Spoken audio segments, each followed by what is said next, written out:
Horror कहानियां थी। कौन थी वो? मैं 8 महीने की प्रेग्नेंट थी और अपनी डिलीवरी के लिए अपने मायके गई थी।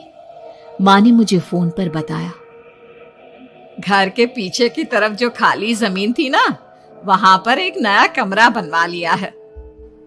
इतने सालों के बाद जैसे ही अपने घर में कदम रखा, कुछ अलग सा लगा। माँ, ये घर के पीछे की तरफ नया कमरा बनवाने की क्या जरूरत थी? अरे बेटा, घर के पीछे दूर दूर तक खाली जमीन है। तेरे पापा को कई दिनों से लग रहा था कि यहाँ पर एक कमरा बनवा लेंगे तो ताजा हवा मिल जाया करेगी। अब तो ये सब छोड़ और चल जल्दी से दूध पी ले। माँ, मैं थोड़ी देर में पी लूंगी, आप सो जाओ। मैंने दूध का गिलास उठाकर उस खिड़की में रख दिया। पता नहीं कब आंख लग गई। अचानक से खिड़की के पल्लों के खड़कने की तेज आवाज आई। दूध का गिलास धड़ाम से जमीन पर आ गिरा। जमीन पर गिरते ही दूध का रंग लाल हो चुका था। मैंने खिड़की से झांक कर बाहर देखा। चारों तरफ धूप अंधेरा था। उस अंधेरे की तरफ से कुछ आवाजें आ रही थी, जैसे छोटे बच्चे आपस में खिलखिलाकर मस्ती कर रहे हो।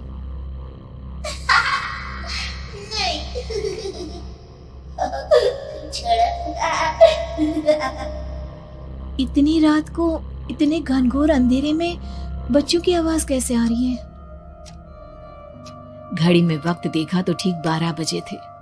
देखकर मैं सन्न रह गई। बुरी आत्माओं और भूतों की कई कहानियां मैं सुन चुकी थी। वक्त भी कुछ ऐसा ही था। ऊपर से मैं प्रेग्नेंट। सुना था कि ऐसे वक्त में अक्सर बुरी आत्माएं औरतों का पीछा करती है, तो क्या मेरे पीछे भी? पसीने से तरबतर बड़ी मुश्किल से, जैसे कांपते हाथों से मैंने उस खिड़की को बंद किया। जल्दी से जल्दी उस कमरे से बाहर निकलकर माँ के पास जाने के बारे में सोचा, लेकिन जैसे ही दरवाजे की तरफ पलटी, लगा कोई साया हवा की स्पीड से दरवाजे के सामने से गुजर गया। मेरे गले में अटक कर रह गई। मैं जोर से चीख कर माँ को बुलाना चाहती थी, लेकिन वो आवाज खुद मेरे कानों तक नहीं पहुंच पा रही थी। तो माँ तक कैसे पहुंचती? खिड़की के पल्ले एक बार फिर तेज हवा के झोंके से धड़ाम करके खुल गया और पूरी ताकत से मैं चीख पड़ी। जानती थी मेरी चीख की आवाज सुनकर कुछ ही सेकंड में माँ वहां पहुंच जाएगी, लेकिन ऐसा कुछ हुआ ही नहीं। मेरा कलेजा डर के मारे फटा जा रहा था। आखिर माँ ने मेरी आवाज क्यों नहीं सुनी? इतनी गहरी नींद में तो माँ कभी नहीं सोती। ठीक पीछे खुली हुई वो खिड़की। मुझ में इतनी ताकत नहीं बची थी कि मैं पलटकर उस तरफ देख भी सकूं। हवा का एक सनसनाता हुआ झोंका उसी वक्त मेरे कानों से आकर टकराया। लगा जैसे किसी ने दबी हुई आवाज में धीरे से मुझसे कहा, चली जाओ यहां से। मैंने दोनों हाथ अपने कानों पर रख लिए और एक बार फिर ताकत लगाकर जोर से चीखने की कोशिश की। माँ! पापा! मेरी आवाज उस कमरे की दीवारों से टकराकर वापस मुझे ही सुनाई दे रही थी। जितनी ताकत के साथ मैंने चीखने की कोशिश की थी, कुछ ही देर बाद उससे कहीं ज्यादा तेज और दर्दनाक चीख मुझे सुनाई देने लगी।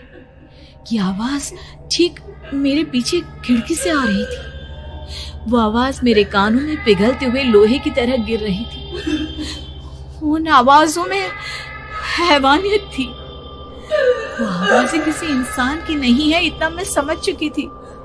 कांप रहे हाथों से मैंने अंधेरे में कुछ ढूंढने की कोशिश की। तभी अचानक मेरा हाथ बेड पर रखी टॉर्च पर पड़ा। किसी तरह ताकत लगाकर टॉर्च का बटन ऑन किया, लेकिन ये क्या? सामने दरवाजे पर 3 छोटी लड़कियां खड़ी हुई थी। उनके हाथ में स्टील के चमचमाते हुए चाकू थे। मैं घबराकर लड़खड़ाई और पीछे की तरफ हटी, लेकिन तब तक वो मेरे पास आ चुकी थी। उनकी गर्दन टेढ़ी थी और उनके हाथों के वो चाकू मेरे पेट को निशाना बनाने को तैयार। मैं जोर से चीखी, नहीं, छोड़ दो मेरे बच्चे को, मत मारो, मत मारो, छोड़ दो मेरे बच्चे को। सोनाली, क्या हुआ बेटा? तू इतनी डरी हुई क्यों है? उठ बेटा, क्या हुआ? हड़बड़ाकर मैंने अपनी आंखें खोली। देखा तो दिन निकल आया था।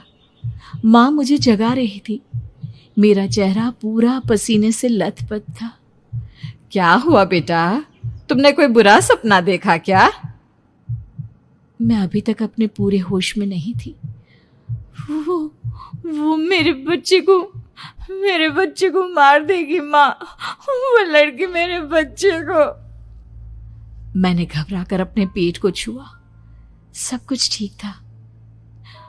और वो दूध जो रात को यहाँ पर गिर गया था, उसका रंग लाल हो गया था। माँ ने हंसते हुए दूध का गिलास मुझे दिखाया।